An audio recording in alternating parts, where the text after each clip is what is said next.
finding Donald Trump liable for sexual abuse and defamation. The unanimous decision was handed down after less than 3 hours of deliberation. Trump now must pay $5 million in damages to writer E.Jean Carroll. And E.Jean Carroll joins us now along with her attorney, Roberta Kaplan. Good morning to you both. Good morning. How are you feeling this morning, E.Jean? I feel on top of the world. I feel yesterday was the happiest day of my life. Was it? How come? What was the feeling? Because the former president had smeared me so badly and so evilly and with such malice and such spite that it wasn't until yesterday I got back up on my feet and felt my name is back, and Robbie Kaplan got it back for me. There are a lot of people who wondered why you would bring this case, not just because of the time, but because you're from New York, you understand who Donald Trump is, you know how he fights, you knew it was going to be ugly, everything you just laid out, you knew that's what was going to happen. He's still doing it this morning. Right. So why was it so important to you, and indeed, why was it worth it to you to bring this case? Well, I didn't come forward at the time. Right. It took me a long time to get over feeling shame, believing it was my fault. I was frightened he would strike back. He did. I was frightened I'd lose my job. I did.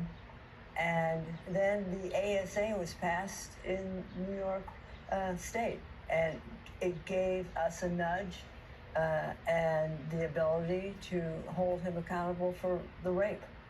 So that's why we did it. I understand you had an exchange with Donald Trump's attorney, Joe Tacopina, after the jury delivered its verdict. What did you say to each other? Joe is extremely likable. And so, of course, he is congratulating Robbie, Sean, Mike, the whole team, and my turn came up. He put out his hand, and I looked him in the eye. I said, he did it, and you know it. And then we shook hands, and I went on by. Did he say anything back to you?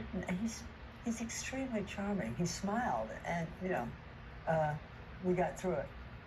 Robbie, we were playing a bunch of the deposition you took for Donald Trump, which was so damning in so many ways. As you look now on the other side of this, having won for E.Jean, what was decisive, do you believe, in the eyes of the jury? I think that deposition video had a lot to do with the verdict. I think they saw in that video who Donald Trump is, what he believes, and how he acts, and he said it in his own words.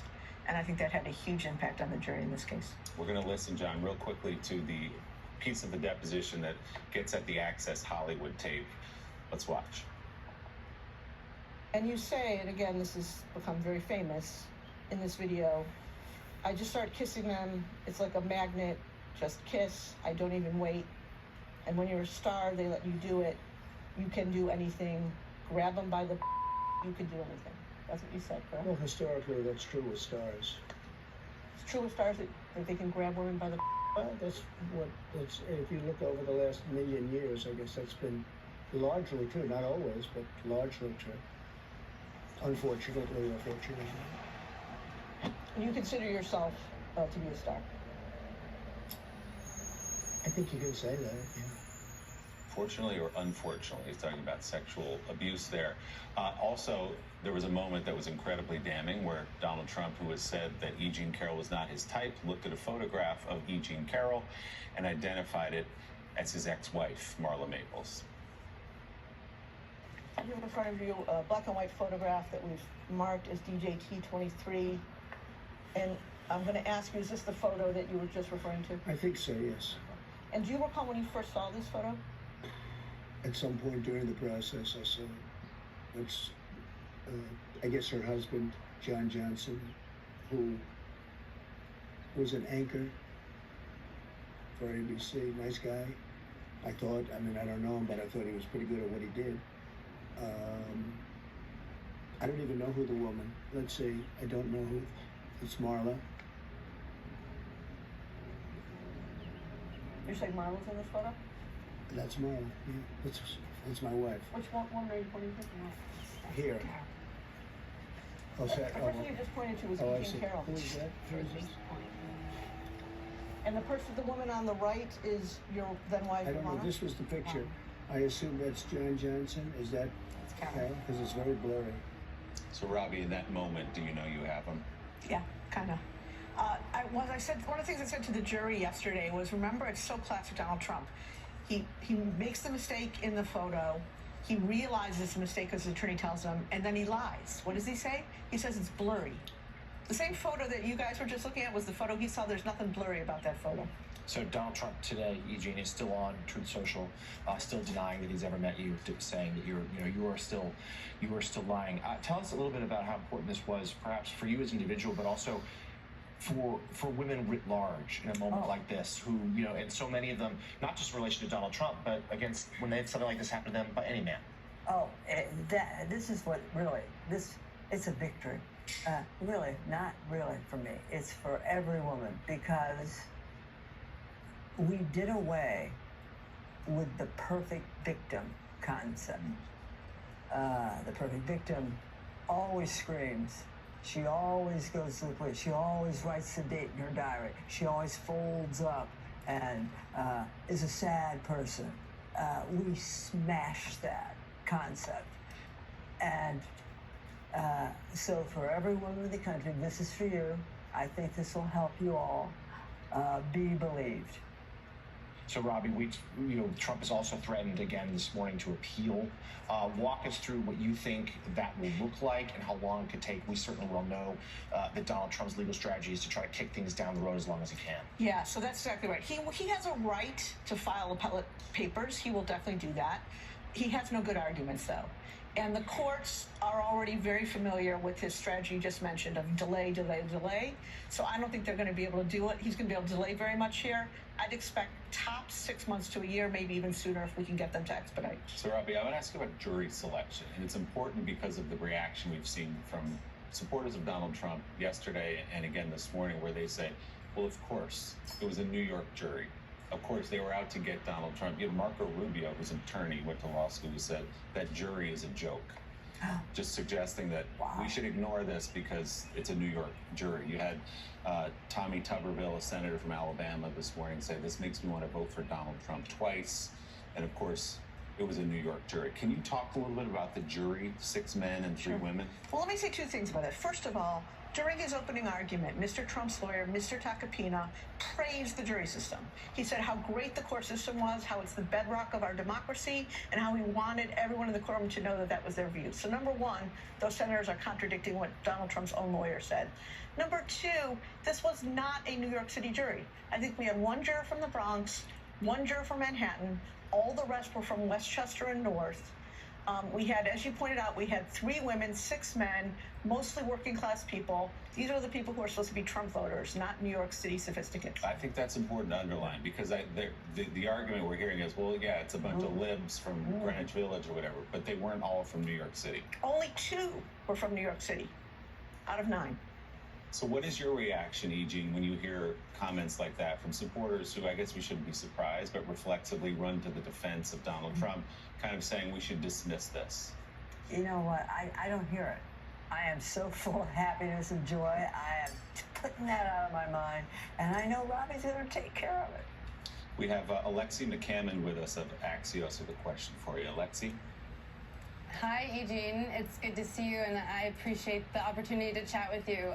First, I'm sorry for all that you've been through, and I'm sorry that none of these Republican statements even acknowledge some of the awful situations that women like yourself and across the country have gone through. Critics, of course, say in situations like this, oh, you're just doing this for financial gain, and that's what you have to gain out of this. I wonder if you could speak to what it is that you actually gain and also what you lose by going through this. It's not, Alexia, it's not about the money. Not about the money. It was totally 100% to get my name back and for all women in the country to step forward and prove our case so more women like me can be believed. Remember, not women don't come forward because we're afraid nobody's going to believe us. Well, we just got a whopping win in a major trial, and what's happening? People don't believe it because it's a joy. But I think it was a big victory for us. And I wonder if, to that point, because of this widespread disbelief that's still happening among the right and with some men, that actually might prevent other women from coming forward because they're watching that and seeing that and feeling like, well, what's the point of coming forward if all of these men are still saying not only is she lying, but the entire judicial system is now rigged against them and in favor of women? Okay, I used to believe that. I was born in the silent generation. We put our chins up and we went right ahead with a smile on our face. I have since learned we cannot stay silent. The more women who speak up, the more women will speak up. And the more women will speak up, we can change this entire culture of sexual violence. And we can start to put an end to it. Part of that, as you pointed out, is ending this idea of a perfect victim. That everyone does all the right things. So I'll put to you, because most of our viewers didn't have the benefit of being in that courtroom, some of the things you were asked, which is, well, you went back to Bergdorf's a bunch of times. Well, you said you liked Celebrity Apprentice and on and on.